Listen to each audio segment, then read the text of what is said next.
이번 시간에 우리가 이제 민법 총칙에 관한 것을 보는데요.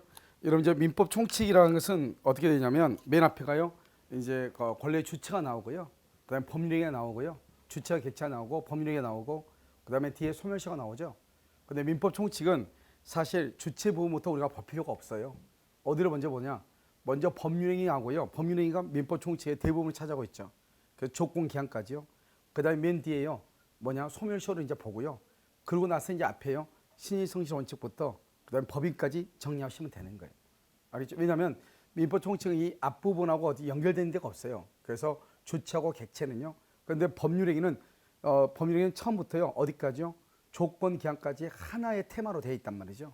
그래서 거기를 한꺼번에 정리하고요. 그다음에 맨 뒤에요. 소멸시효 시험에 꼭 나오죠. 소멸시효 정리하고요. 그다음에 이제 앞으로 와가지고 법인, 그다음에요 제한능력자. 그다음 물론 부조와 실종이 있긴 있죠. 그다음에 제한능력자에 관한 파트, 그다음에 신의성실 원칙이라든가 이런 것들은 간단하게 정리가 되니까요. 그렇게 정리를 하도록 그렇게 하겠습니다. 먼저 어디를 보시냐? 법률 행위를 먼저 한번 보도록 그렇게 하겠습니다. 자, 이제 보시면 이렇게요. 갑이 이렇게 있죠. 갑이 있고 여기 을이 있죠. 갑을 뭐라 한다? 표의자라고 얘기하고요. 을을 뭐라 한다? 상대방이라고 얘기하고요. 이것을 뭐라 한다? 물건이죠. 우리가 물건은 뭐죠? 동산과 부동산을 포함하는 것이죠. 이 물건을 뭐라 한다? 권리의 객체라고 얘기하고요. 이 권리의 객체를 뭐라 한다? 이것을 법률 행위의 목적물이라고 얘기하죠. 이 목적물은요. 반드시 존재하는 것은 아니죠. 어디가 있죠, 여러분요? 먼저 고용계약이요. 고용계약에 보면은 사람은 물건이 아니잖아요. 그래서 목적물, 즉 객체는 없는데 뭐는 있다? 목적, 즉 임금하고 노동력 제공이라는 목적은 있으나 목적물은 없는 것이죠. 그래서 언제나 목적물이 있는 것은 아니다. 그래서 고용계약은 목적물이 없다 이렇게 얘기하고요. 갑이 을한테 1억 원을 사라고 청약을 하죠. 이 청약을 뭐라고 해요? 의사표시라고 하고요.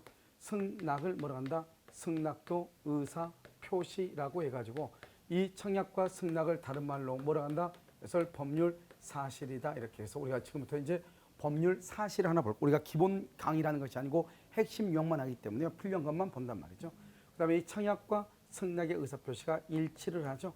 이것을 뭐라 한다? 합의가 있다 이렇게 하고요. 이렇게 되면 여기에서 매매라고 하는 계약이 이루어지는 것이죠. 계약이요. 이 계약을 다른 말로 뭐라고 한다? 이것을 법률 요건이라고 하고 그냥 우리 이것을 요건이라고 하고요. 이것을 뭐라고 한다? 원인행위다 이렇게 얘기하죠. 그래서 우리가 등기를 할 때 등기 원인 증서라고 하는 걸 쓰죠. 근데 그때 그 등기 원인 증서는 계약이 매매냐, 교환이냐, 증여냐 이런 것들을 얘기하는 것이고요. 이렇게 해서 이제 갑이 을한테요 대금을 등기를 해줄 의무가 있고요. 등기를 해줄 의무가 있고 을은 갑한테 대금을 지급할 의무가 생기고요. 그다음에 갑은 을한테요 대금을 말 수 있다, 청구할 수 있는 청구권이라는 권리가 있고요. 을은 갑한테 등기를 청구할 수 있는 청구권이라는 권리가 있죠. 이것을 우리는 뭐라고 표현해요? 이것을 법률 효과, 이것을 그냥 효과라고 하고 이것을 결과라고 얘기하는 것이죠. 그래서 우리가요 인과관계란 말 여러분 들어봤죠? 인과관계, 원인과 결과관계다. 그래서 우리가 이제 물권법에서 보면 유인성, 무인성, 이제 물권행위 독자성 같은 것이 있단 말이죠. 그것은 이미 이 이론이 확립된 것이기 때문에 지금 그런 문제가 전혀 나오지 않죠.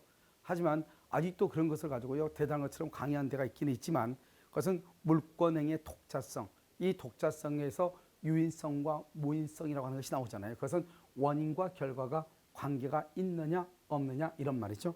그럼 여기에서 보면 여기는 의무고 여기는 결과잖아요. 이것을 뭐라고 한다? 권리, 의무, 관계다 이렇게 얘기하고 이 권리와 의무를 줄여서 권리 관계라고 하고 이것을 뭐라고 한다? 법률 관계라고 얘기하죠. 그래서 우리 민법 총칙은요 법률 관계를 중심으로 쓰여 있다. 이것을 알 수 있고요. 이런 법률 관계와 비교되는 게 무슨 관계다? 그것은 인간 관계인 것이고요. 인간 관계는 법률 관계가 아니고 권리와 의무 관계가 아니죠.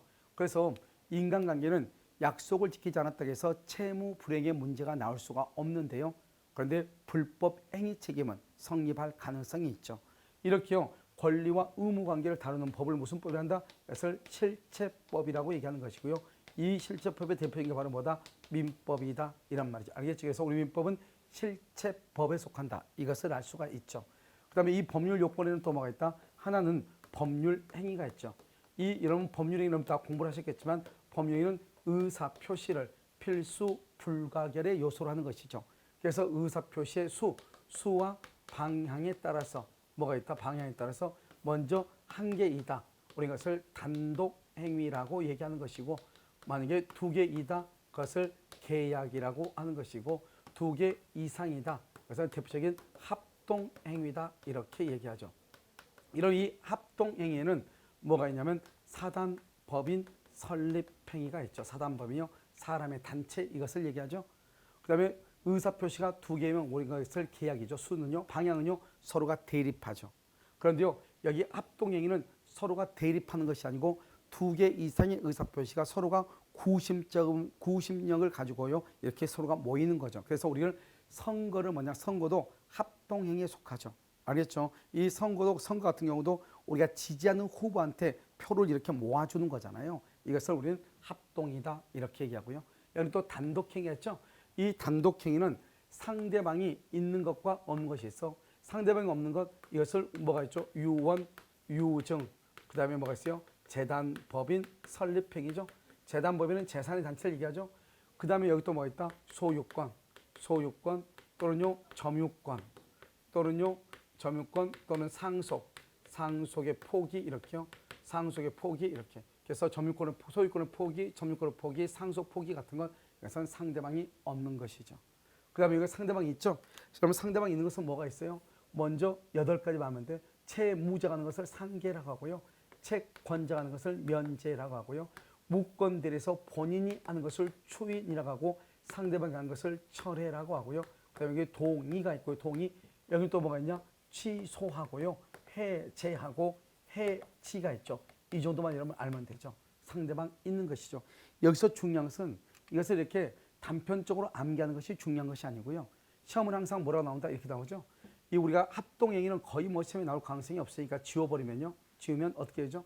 이 두 가지 남죠? 이 두 가지 지금 비교잖아요. 비교. 그래서 단독행위와 계약이죠. 그래서 시험에 뭐라고 나온다? 다음 중에서 단독행위에 속하는 것은 다른 말로 계약인 것이 계약이 아닌 것은 다른 말로 계약을 찾으시오. 단독행위 아닌 것은 이렇게요. 그래서 우리가요. 단독행위와 계약이 비스무리하단 말이죠. 그래서 여기서 보면 단독행위였죠. 이 단독행위 대표적인 게 바로 일방행위. 이 일방행위란 말이 단독행위죠. 그 다음에 유증이 있죠. 유증. 그 다음에 계약 해제권이 있죠. 해제권, 채무, 면제가 이렇게 있잖아요. 그런데 이건 단독인데요. 여기서요. 계약인 것이 있어요. 계약. 비슷한데 계약이요. 일방행위 가지고 일방예약이요. 예약. 그럼 예약은 언제나 채권 계약이에요. 유증이 아니고요. 증여요. 증여는 매매, 교환과 더불어 계약에 속하고요. 해제가 아니고요. 합의해제, 합의로 해제한다. 합의해제 이걸 해제 계약이라고 하고요. 면제가 아니고 채무인수요. 이것은 뭐다? 이것은 계약이에요. 그래서 시험에 뭐가 나온다? 다음 중에서 단독행위가 아닌 것. 그러면 이 넷 중에 하나가 정답이 될 수가 있어요. 알겠죠? 그래서 이것을 암기하고요. 그 다음에 또 한 가지 뭐냐면 상대방 있는 단독행위 아닌 것, 상대방 없는 단독행위 아닌 것, 이게 시험에 나올 수 있단 말이죠. 그러니까 이것을 무조건 막 두 문자 따서 암기하려고 하지 마시고요. 그 다음에 여기가 상계는 채무자 입장에서 하는 것이고 면제는 채권자 입장에서 하는 것이고 추인은요 무권들에서 본인이 하고 철회는 상대방이 하고 미성년자의 경우는 법정 대리인의 동의가 있어야 되고요. 취소, 해제 이렇게요. 그 다음에 유원, 유정, 재단법인 설명이 이렇게요. 소유권, 점유권, 상속의 포기 이렇게. 이것을 여러분이 기본적으로 암기해야 되고요. 그 다음에 이 의사표시라는 것이 뭐죠? 의사표시는 표의자가요. 법률 효과를 우욕하는 것을 의사표시라고 하는 것이죠. 알겠죠? 그 다음에요. 이건 법률행위는 반드시 의사표시를 필수 불가결의 요소. 반드시 있어야 되죠. 필수 불가결의 요소라는 법률 요건을 얘기하는 것이고 그 다음에 여기 법률의 규정이 있죠. 이 법률의 규정이라고 하는 것은 이것은 의사표시가 없는 것을 얘기하는 것이죠. 그러니까요. 이 두 가지를 다 합해서 우리는 법률 요건이라고 얘기하는데요. 이 법률 요건에는 법률 행위와 법률의 규정이 있다 이란 말이죠. 그러면 이 법률의 규정에는 뭐가 있냐? 먼저요. 사무관리가 있고요. 그 다음에 부당 이득이라고 하는 것이 있고 그 다음에 불법 행위라고 하는 것이 있고요. 우리는 무건들에서 상대방의 채권과 같은 준법률 행위라고 하는 것이 있죠. 이 네 가지만 암기하면 되죠. 이 네 가지가 법률의 규정에 의한 법률 요건이죠. 이런 것들이 원인이 되죠. 부당 이득이 원인이 돼서 부당 이득으로 인해서 이득을 반환해야 되고요. 불법 행위로 인해서 손해를 배상해야 된다 이 말이죠. 알겠죠? 그러니까 이 법률의 규정은 이것은 둘 다 원인이잖아요. 원인이 있으면 결과가 나와야 되는 거잖아요. 그래서 법률의 규정에 의해서 결과는 법률 효과죠. 그래서 법률 규정은 법률 효과가 법에 규정되어 있다 이런 말이고요. 법에 규정되어 있다. 그럼 법률 행위는요. 이 두 가지가 비교가 되는 거죠. 그래서 법률 행위는 법률 효과가 법에 규정되어 있는 것이 아니고 의사표시. 이런 의사표시는 뭐죠? 누가요? 표의자가 원하는 대로 뭐가 나온다? 법률 효과가 나온다 이 말. 법률 효과. 그래서 표의자가 원하는 대로 법률 효과가 나오는 것을 법률 행위. 내가 원하는 대로. 그래서 여러분들이 만약에 에듀나인 감정평가사를 여러분들이 등록을 한다. 그럼 여러분들 스스로가 원해서 에듀나인 감정평가사 과정을 선택해서 수강 등록을 한 거잖아요. 그래서 여러분들은 법률 행위를 한 것이지 법률의 규정을 한 것이 아니다 이런 말이죠. 여러분들이 만약에 편의점 가서 물건을 산다. 그럼 여러분들이 가서 내가 물건 사러 왔습니다. 스스로 여러분들이 의사를 표시하죠. 여러분은 법률 행위를 한 것이죠. 알겠죠? 그것은 법률의 규정을 한 것이 아니단 말이죠. 차를 운전하고 가다가 실수로 해서 행위 지나가는 행위를 다치게 할 수 있죠. 그럼 여러분이 원해서 그랬다. 그러면 그것은 아니죠. 그래서 원하지 않았는데 실수로 그것을 뭐란다? 불법 행위라고 하는 거죠. 그것은 당연히 불법 행위라면 내가 의도하지 않았어도 법에 규정되어 있어. 고의나 과실로 인한 위법 행위로 인하여 타인에게 손해를 가한 자는 그것은 손해를 배상할 책임이 있다. 그것이 법에 나와 있어. 내가 의도하든 의도하지 않든 법에 의해서 법률효과 손해배상을 책임진다 이런 말이죠. 이런 것들이 법에 규정되어 있다 이런 말이에요. 알겠죠? 이것을 우리는 법률행위, 법률의 규정을 먼저 하시고 그 다음에 여기 보면 법률 효과죠. 법률 효과를 뭐라 한다? 다른 말로 법률 행위의 뭐라 한다? 목적이죠. 이것을 법률 행위의 뭐라 한다? 내용이다 이 말이죠. 그래서 법률 행위의 목적, 법률 행위의 내용 이렇게 얘기하죠. 이것을 법률 효과, 법률 행위의 목적, 법률 행위의 내용 이렇게 얘기하는 것이죠. 무슨 말인지 알겠죠? 이것을 우리는요. 그것은 계약에 바른 것이고 전체적인 이제 구조를 우리가 지금부터 한 번을 본 것이죠. 그래서 여러분요. 지금 단독행위를 봤는데 특히 단독행위가 시험에 잘 나오니까요. 지금부터 단독행위를 보도록 그렇게 하겠습니다. 자, 여러분 단독행위는 뭐죠? 단독행위는 뭐냐? 이것은 형성권, 주로 형성권이죠. 형성권은 뭐다? 이것은요. 일방적 의사표시다 이런 말이죠. 일방적 이란 말은 무슨 말이다? 상대방의 뭐가 필요가 없어? 동의가 필요 없이 의사를 표시하죠. 이 의사 표시에 의해서 즉 일방적 의사 표시에서 법률 관계요. 이 법률 관계가 어떻게 된다? 발생하고 그다음에 변경되고 그다음에 소멸해버려. 발생, 변경, 소멸, 법률 관계가. 그러니까요. 일방적 의사 표시에 의해서 즉 단독행위는 상대방의 동의도 없이 의사를 표시하면 발생, 변경, 소멸해버리는 거예요. 아주 엄청나죠. 그렇기 때문에 이 단독행위는 원칙적으로 어떻게 된다? 자기 멋대로 하면 안 되겠죠. 그래서 조건이나 기한을 원칙적으로 붙일 수가 없는 것이고요. 그 다음에 이 단독행위는 법률의 규정, 법에 규정이 되어 있을 때만 할 수 있는 거예요. 원칙적으로. 알죠? 이게 중요해. 법에 규정되어 있는 경우만 할 수 있다. 조건과 기한을 붙이지 못한다. 그런데 이 단독행위라고 할지라도 채무면제는요. 유리하니까 가능하고요.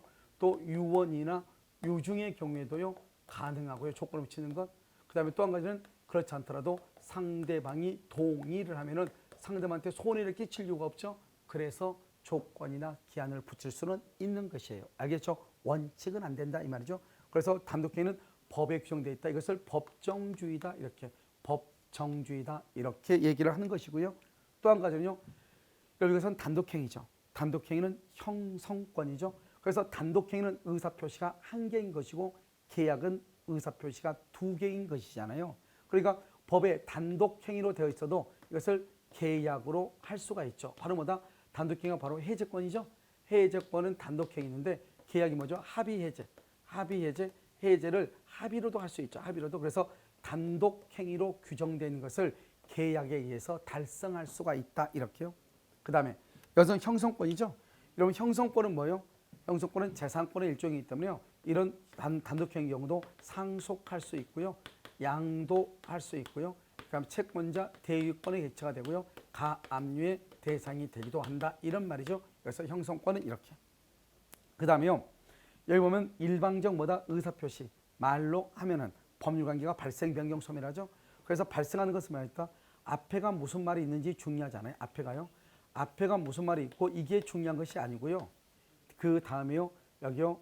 매수라는 말이 있거나 그다음에 분할이라는 말이 있거나 증감이라는 말이 있거나 소멸이라는 말이 있거나 이렇게. 여기 지금 뭐라고 나왔죠? 매수 청구권, 분할 청구권, 증감 청구권, 소멸 청구권 이렇게 되어 있단 말이죠. 그래서 여기 보면 뭐라고 되어 있다? 청구권 이렇게 되어 있잖아요. 청구권 앞에 매수가 있고 분할이 있고 증감이 있고 소멸이라는 말이 이렇게 있잖아요. 그럼 이걸 뭐란다? 이것을 우리는 뭐란다? 형성권이라고 얘기하는 거예요. D가 지금 이것을 형식이죠.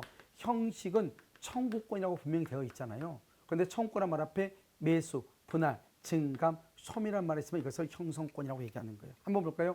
지상물 매수청구권, 부속물 매수청구권, 지분 매수청구권, 공유물 분할청구권, 합유물 분할청구권, 지료 증액청구, 감액청구, 그 다음에 차임 증액청구, 감액청구, 전세금 증액청구, 감액청구, 그 다음에 지상권 소멸청구, 저당권 소멸청구, 전세권 소멸청구. 앞에가 무슨 말이 중요한 것이 아니고 청구라는 말 앞에 매수, 증감, 분할, 소멸이라고 하는 말이 있으면 우리 이것을 형성권이라고 얘기하는 거예요. 그러면 이 발생의 형성권의 대표적인 게 또 뭐가 있죠? 예약 완결권이라고 하는 것이 있죠. 예약 완결권이요. 이런 것도 있죠. 소멸의 대표적인 거 뭐가 있죠? 여기요. 해제, 그 다음에 해지, 그 다음에 또 뭐가 있다? 취소. 이런 것도 다 뭐다? 단독행위로서 형성권에 속하는 것이다. 이런 말이죠. 아시겠죠? 그 다음에 의사표시, 말로 하는 게 원칙이죠. 그런데요. 반드시 재판상 해야 되는 것이 있죠. 재판상. 이걸 우리가 뭐란다? 채권자 취소권이죠. 이 채권자 취소권은요. 반드시 재판으로만 행사를 해야 되는 것이죠. 그런데 여러분요. 이 채권자 취소권은 반드시 재판상으로, 말로 하면 안 돼요. 재판상으로 행사를 해야 되는데 채권자 취소권이란 말이 나오면 채권자 취소권이요. 이것도 한꺼번에 정리를 해야 되겠죠. 채권자 취소권은 첫 번째요. 반드시 재판상으로만 행사를 한다. 두 번째요. 이중매매 있죠. 이중매매에서는 채권자 취소권이 안 되죠. 3번요. 통정허위표시죠. 통정허위표시에서는 채권자 취소권이 되죠. 행사할 수 있죠. 그 다음에 네 번째는요.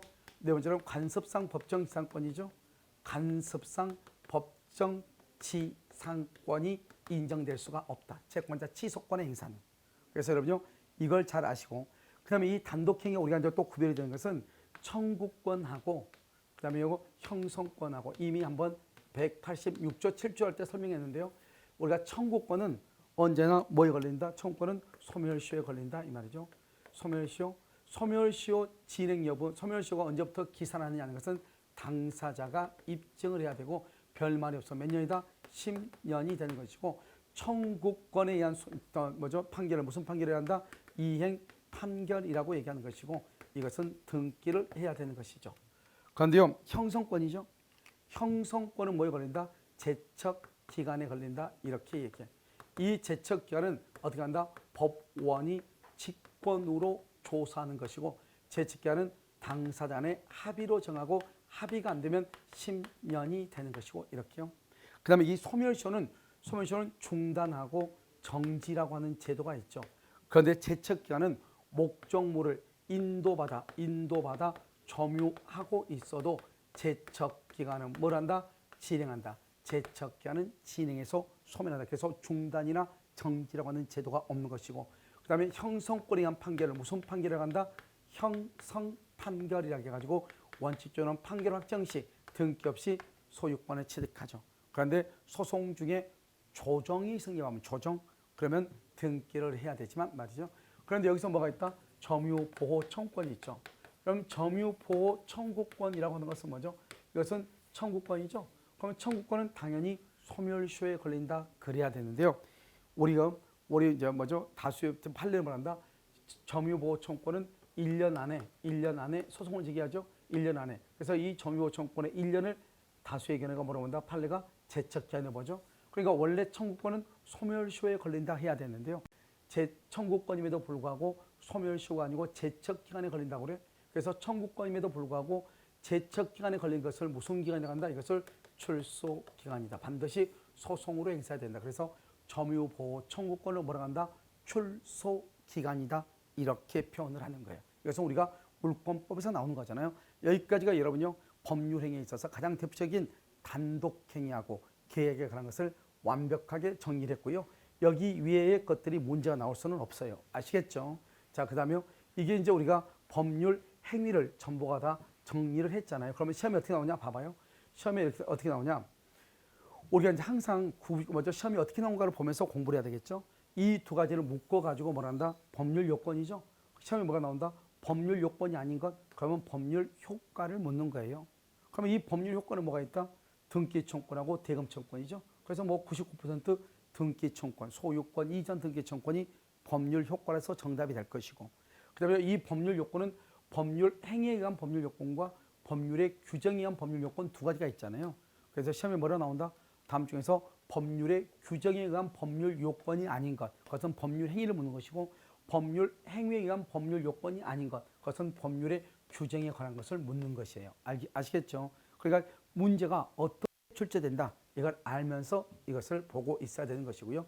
자, 그 다음에 또 한 가지 이제 우리가 보는 것은 여기죠. 이런 법률 사실이라고 하는 것이죠. 이런 법률 사실이라는 게 뭐예요? 법률 사실이라는 것은 여기서요, 용태와 사건으로 나눠지죠. 용태를 뭐죠? 인간의 정신작용. 정신작용이란 말이 무슨 말이죠? 정신작용에 따른 태양이죠. 태양은 분류하는 거죠. 용태라고 그래. 머릿속에 있는 법적인 사고를 분류해놨다 이 말이죠. 여러분 사건이죠. 사건은요, 이거 다 비교되죠. 그래서 사건은 용태와 정신작용과 관계가 없는 거죠.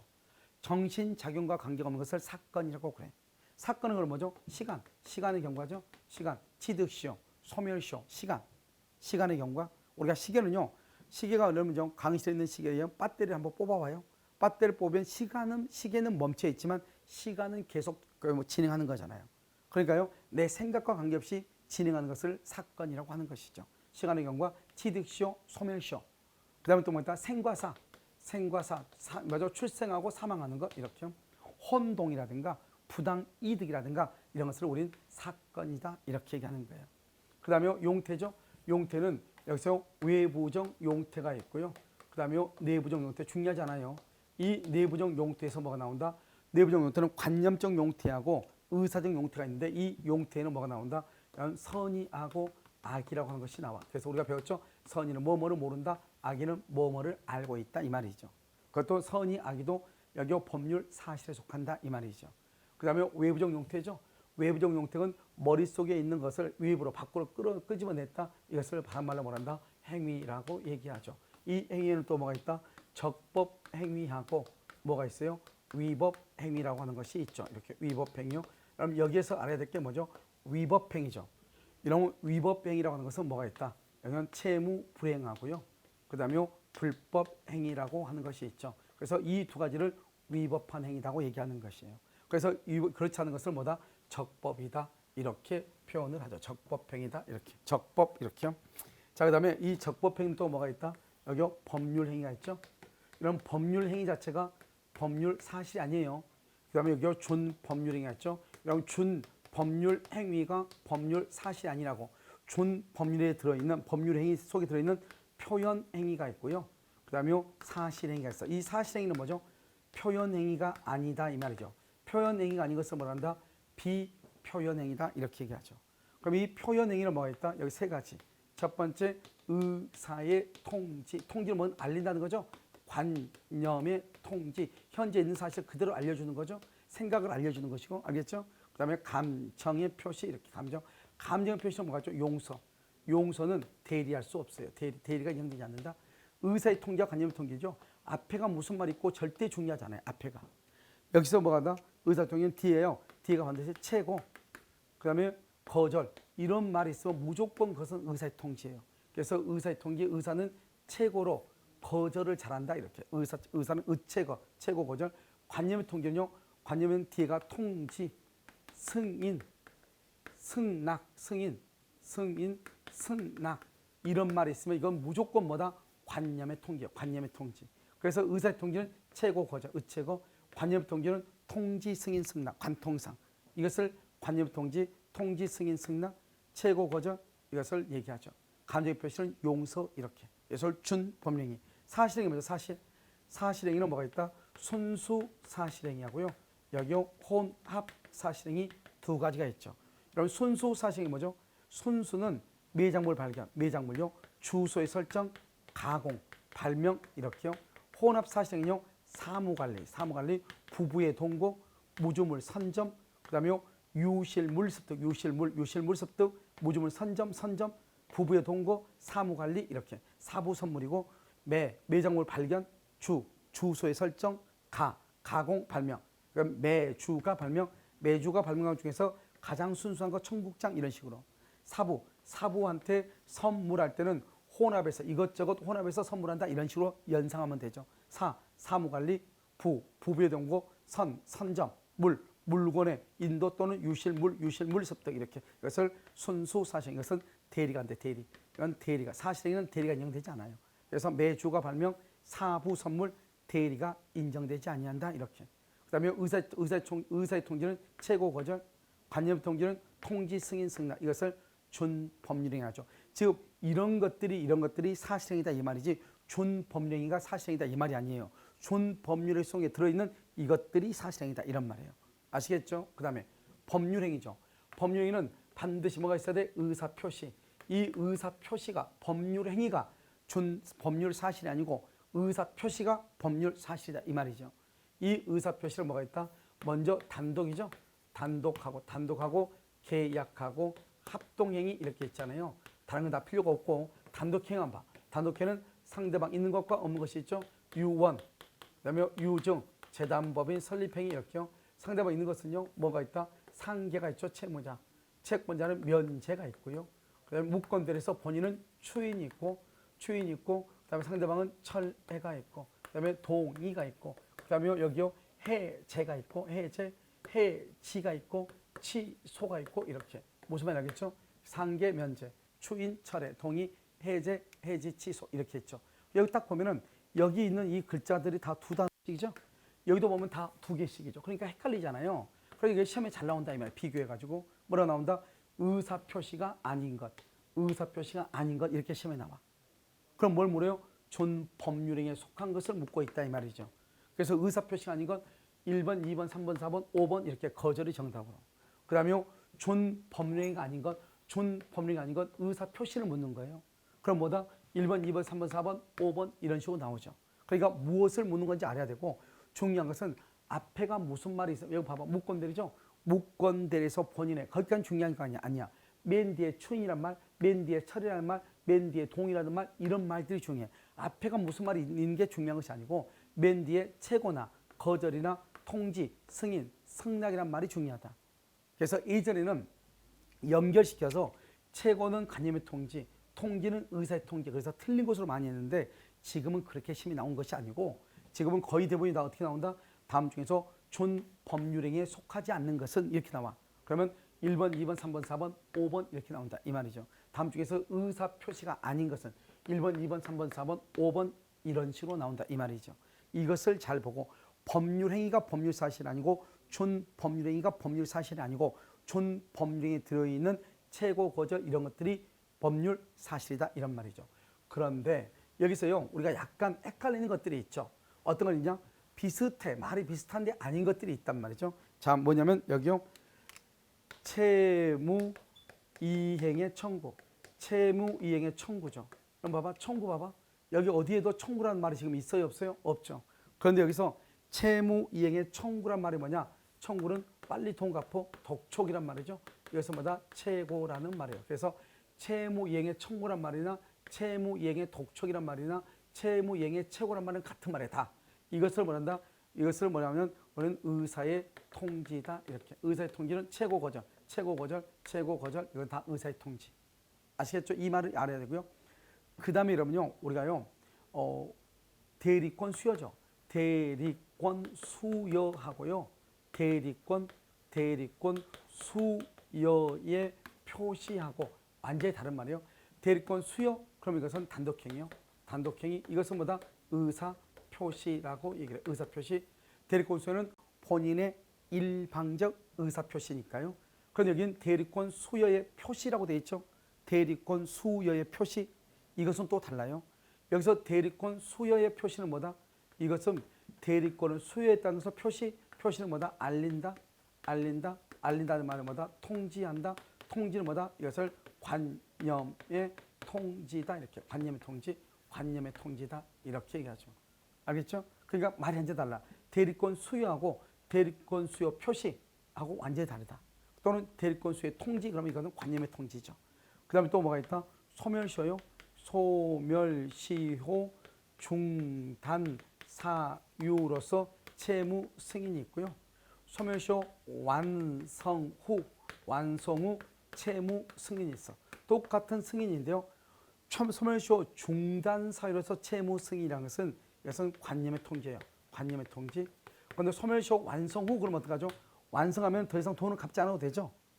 그런데도 불구하고 내가 돈을 갚아줄게 승인한 거죠. 그러면 새로운 채무를 부담하나 마찬가지죠. 이것을 의사표시라고 해요. 의사표시. 그래서 이것이 비교가 된다 이 말이죠. 비교가 된다. 그래서 이것을 여러분요 조금 잘 살펴봐야 돼. 혹시나 다음에 나중에요 문제가 다르게 나올 수도 있으니까요. 여기까지는 뭐란다? 법률 사실이다. 이렇게 얘기를 하는 것이고요. 이제 또 하나 볼까요? 여기요. 여기를 보면 우리가 이제 뭘 하나 보시냐면요. 여기요. 법률 효과죠. 법률 효과는 청약과 승낙에서 계약이 이루어지죠.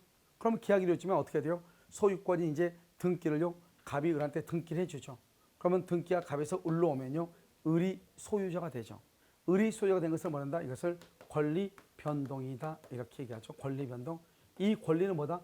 권리와 의무의 줄임말이죠. 그래서 권리 의무의 변동이죠. 이 권리를 다른 말로 뭐라 한다? 법률 관계라고 얘기하죠. 이것을 다른 말로 뭐로 표현한다? 법률 관계의 변동이다. 이렇게도 얘기하죠.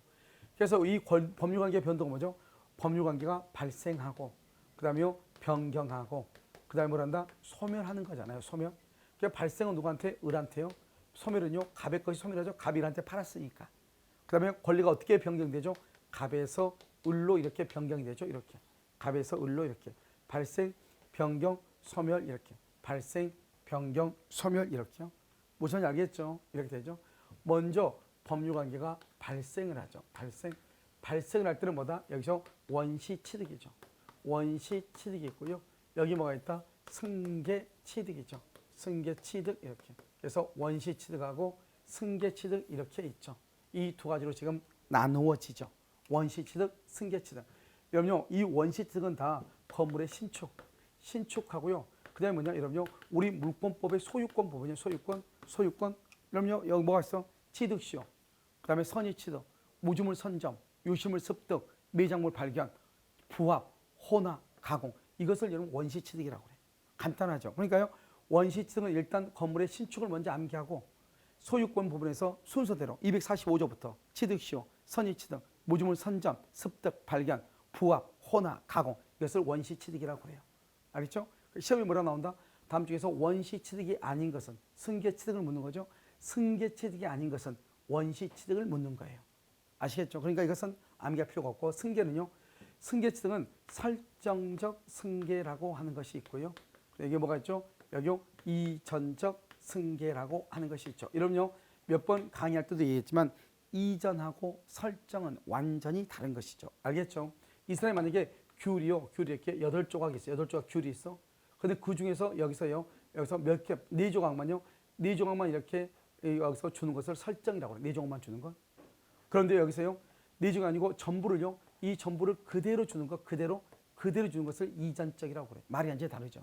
설정적, 이전적. 그러니까요. 내가 가지고 있는 걸 그대로 동일성을 유지하면서 준다, 이전적. 일부만 준다, 설정적. 그래서 여러분 봐봐요. 항상 설정적이라는 것보다 다 주는 게 아니죠. 그래서 여러분요. 여기 보면 소유권이죠. 소유권에다가 여기 저당을 잡거나 전세권을 잡거나 알죠? 저당권을 설정한다, 전세권을 설정한다 이렇게 얘기해. 설정. 내가요 봐봐요. 갑이 을한테요 저당을 잡을 때 을한테 내 집을 너 다 가져 이게 아니잖아요. 갑이 병한테 전설을 줄 때요. 병 너 내 집 가져 이게 아니잖아요. 우리 집에 들어와서 잠만 자 이 말이잖아요. 그러니까 그것을 전부 다 주는 것이 아니고 일부만 그래서 그것을 설정이라고 얘기하는 거예요. 그래서 항상 소유권에다가 이 저당권 전세권을 뭐라고 그래요? 제한물권이죠. 제한물권을 뭘 한다고 그래? 설정한다고 얘기하는 거예요. 설정한다. 지상권 설정, 지역권 설정, 전세권 설정 이렇게 얘기해. 그러니까 소유자가 전부 다 주는 것이 아니다 이 말이죠. 아시겠죠? 자, 2절은요. 그대로 주는 거죠. 2절은 뭐가 있다? 여기가 특정 승계가 있고 여기 뭐가 있다?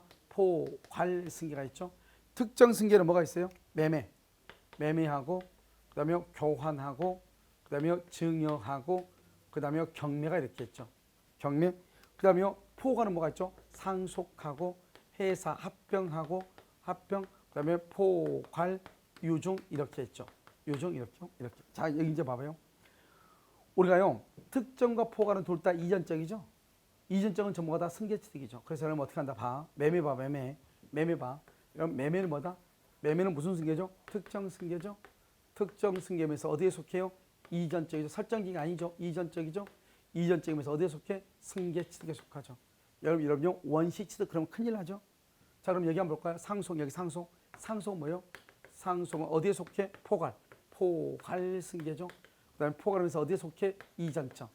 이전적이면서 어디에 속해? 승계취득에 속하죠. 이렇게. 그래서 그럼요. 항상 이걸 가지고 이제 비교를 많이 하잖아요. 매매는요. 특정이면서 이전적이면서 승계다. 그래서 우리는 매매를 설정적이다 그러면 안 되고 매매를 원시취득이다 그러면 안 돼. 매매는 승계취득이다 이 말이죠.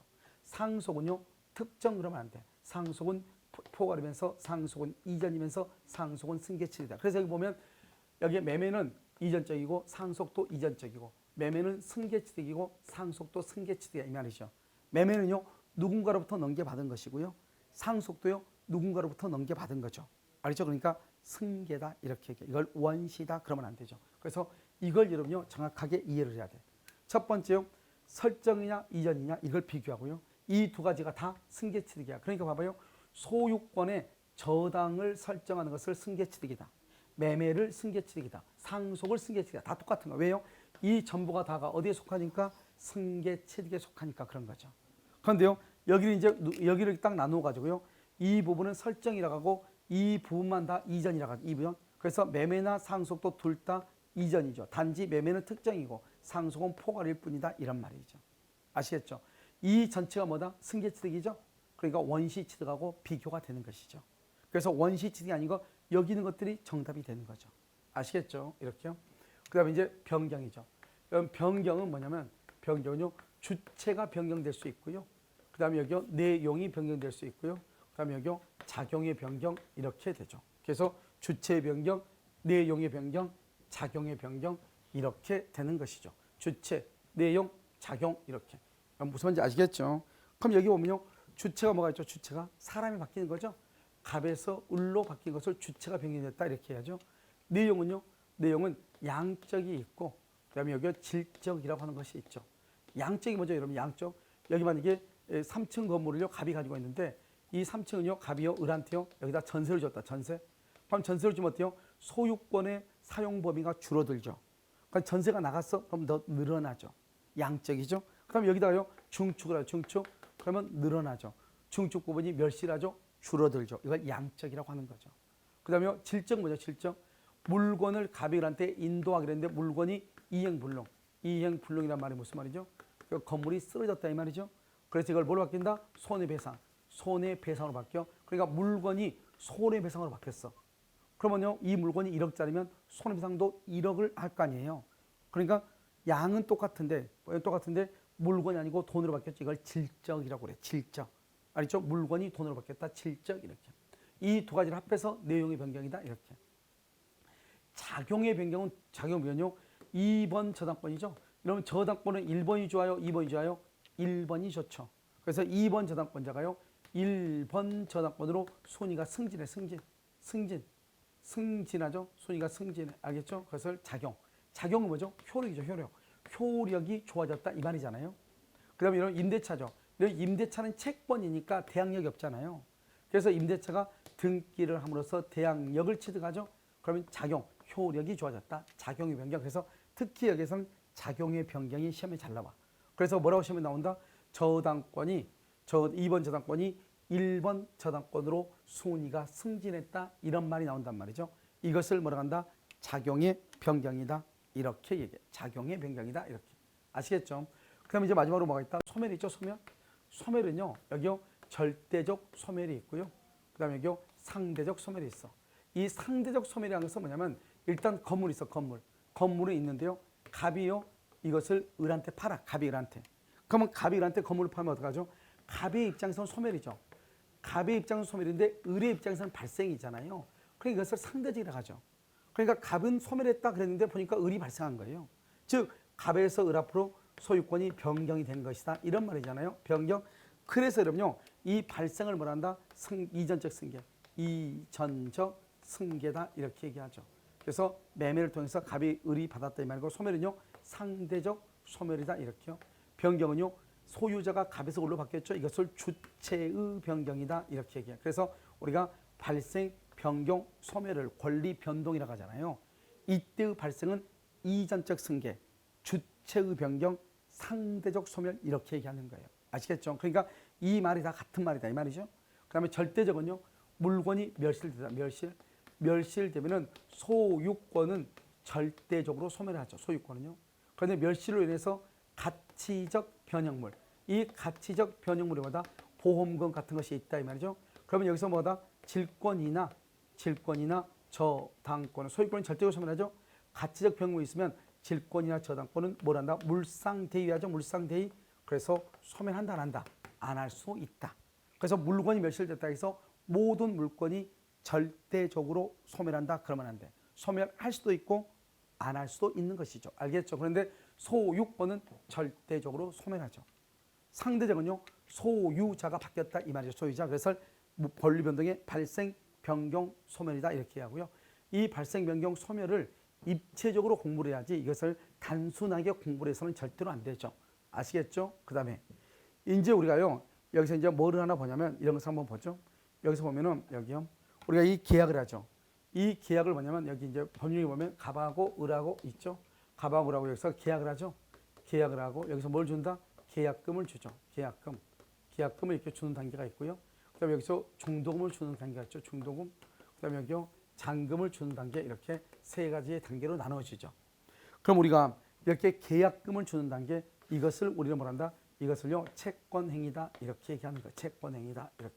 그러면 이 채권행위를 뭐란다? 채권행위는 의무부담행위다 이렇게 얘기해. 의무부담행위. 의무가 있으니까 이 의무를 뭘 해야 한다? 이행을 해야 되죠. 그래서 이행에 문제를 남긴다 이렇게 얘기해요. 그래서 채권행위는 의무부담행위고 이행에 문제가 있는 것이에요. 알겠죠? 그럼 이 채권행위가 뭐죠? 채권행위는 계약을 채권행위라고 그래. 매매, 교환, 증여 이런 것을 채권행위다 이렇게. 그래서 그러면 채권행위 아닌 것은 계약이 아닌 것을 찾으면 돼. 계약이 아닌 것. 알겠죠? 그걸 채권행위다 이렇게요. 그런데 이 의무부담은요. 그것은 569조에 의하면 우리는 타인 소유물에 대해서 계약을 체결할 수 있거든요. 남의 거에 대해서도. 그래서 타인 소유물에 대해서 계약을 체결할 수 있기 때문에 누구든지 의무 부담 행위는 할 수가 있다. 우리는 타인 소유물에 대해서도 매매 계약, 임대차 계약을 체결할 수 있다 이 말이죠. 그래서 이것을 의무 부담 행위다 이렇게 얘기하고요. 중도금을 지급하는 것을 뭐란다? 이것을 일부 이행이다 이렇게. 일부 이행이다. 이것을 우리 뭐란다? 이후를 이행기다 이렇게 얘기하고요. 이 이행기 때 이행하지 않은 것을 뭐란다? 채무 불이행이다 이렇게. 채무 불이행이다 이렇게. 이행기가 아니고 이행 단계. 그래서 이행 단계라고 얘기하는 것이고요. 채무 불이행에 문제가 발생하죠. 그래서 채무 불이행이란 말은 중도금의 지급 이후부터를 채무 불이행. 채무 불이행이 있으면 계약을 해제하고 손해배상을 청구할 수 있고요. 그다음에 잔금을 지급하죠. 잔금하고 등기죠. 잔금하고 등기. 이렇게 등기를 주는 것이고 등기 서류를 교부하죠. 잔금을 받으면서 등기 서류를 받아서 등기소에 가서 등기하는 것을 등기하다 하는 것이고 우리가 잔금을 받으면서 등기 서류를 교부하죠. 이 두 가지는 무슨 관계다? 동시 이행 관계다 이 말이에요. 동시에 이행을 하는데 등기 서류를 주는 거죠. 누가요? 갑이 을한테요. 갑이 을한테 등기 서류를 주죠. 그러면 어떻게 되죠? 이것은 이제 이 물건은 당신 것이요 이 말이죠. 그러니 당신이 이 서류를 가지고 등기소에 가서 등기하면 완전한 소유권이 될 것이요 이 말이잖아요. 그러니까 등기 서류를 줬다고 하는 것은 이제는 이 물건은 너 것이다. 이것을 뭐라 한다? 이것을 물권 행위라고 얘기하는 것이고요. 그러니까 갑이 잔금을 받으면서 등기 서류를 줬죠. 그럼 뭐 더 이상 줄 게 없잖아요. 을도요. 잔금을 지급하면 더 이상 줄 게 없잖아요. 이렇게 물권 행위를 뭐라 한다? 물권 행위는 다른 말로 이것을 처분 행위라고 하는 것이고요. 이 처분 행위라고 하는 것은 뭐다? 더 이상 줄 것이 없죠. 이 행의 문제를 남긴다, 남기지 않는다, 남기지 않는다. 이 행의 문제가 없는 것을 처분행위다. 이렇게 얘기해요. 그래서 이 처분행위는 누가 한다? 이것은 처분행위는 처분 권한자, 처분 권한자만 할 수 있다. 처분 권한자. 알겠죠? 여기는요, 의무 부담행위는요, 누구든지 할 수 있는 것이고요. 여기요, 처분행위는 처분 권한자만 할 수가 있다. 이런 말이죠. 알겠죠? 이것을 우리는 처분행위다. 이렇게 하고 이 행위에 문제가 없다. 이것을 물권행위다. 이렇게. 물권행위는 뭐죠? 이런 물권행위는 여러분요, 소유권. 소유권 그다음에 제한물권이죠. 그래서 소유권을 이전하거나 제한물권을 설정하고 제한물권이 변경되고 제한물권이 소멸하는 것 알겠죠?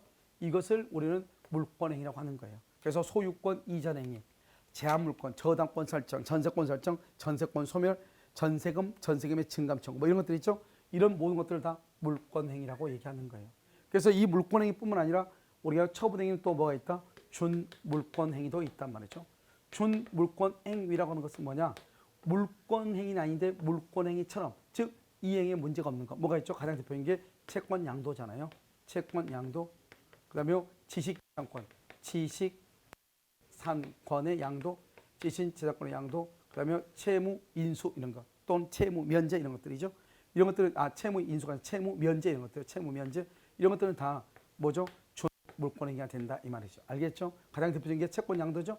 그래서 준물권행위, 그건 처분행위다 이 말이죠. 물권행위도 처분행위, 준물권행위도 처분행위. 이것은 처분 권한이 있어야 되고 처분 권한이 없다. 그러면 처분 권한이 없는 자의 처분행위를 무효라고 얘기하는 거예요. 이때 무효는 어떻게 하죠? 나중에 판례가요. 무권 대행이 추인에 준해서 추인할 수 있다. 이렇게 얘기하죠. 그래서 여기요. 채권행위와 물권행위를 구분해야 돼. 시험에 가끔 종종 나온다 이 말이죠. 그 다음에 우리는 출연행위가 있고요. 출연행위가 있고 그 다음에 뭐가 있다? 비출연행위가 있죠. 비출연행위 이렇게요. 비출연행위는 뭐다? 내 재산이 다운되고 상대방 재산이 업되는 거죠. 자, 첫 번째 매매를 볼까요? 매매. 갑하고 을하고 있죠. 갑이 을한테 뭐를 낸다? 등기를 해주고 을은 갑한테 대금을 지급하죠. 먼저 등기만 가지고 보면은요. 갑이 을한테 등기해주면 갑의 재산은 다운이고 을의 재산은 업되죠. 만약 여기서 대금만 가지고 보면요. 을이 대금을 지급하죠. 갑한테 을의 대금이니까 을의 재산은 다운되고 갑의 재산은 업되죠. 그러니까 이것을 매매 같은 것을 뭐라 한다? 출연행위다. 이렇게 얘기하는 거예요. 증여 볼까요? 증여. 증여 어떻게 하죠? 이 갑이요. 갑이 자기 집을요. 을한테요. 증여하죠. 공짜로 주죠. 증여. 그럼 어떻게 돼요? 갑의 재산은 다운, 을의 재산은 업되죠. 이렇게요. 이것을 출연이다. 이렇게. 그래서 매매는 뭐죠? 유상계약이죠. 유상. 증여는 뭐죠? 무상행위죠. 그래서 유상과 무상이 둘 다 출연행위에 속한다. 이 말이 중요해요. 여기서 유상이란 뭐죠? 서로 대가관계, 대가성이 있어야 되죠.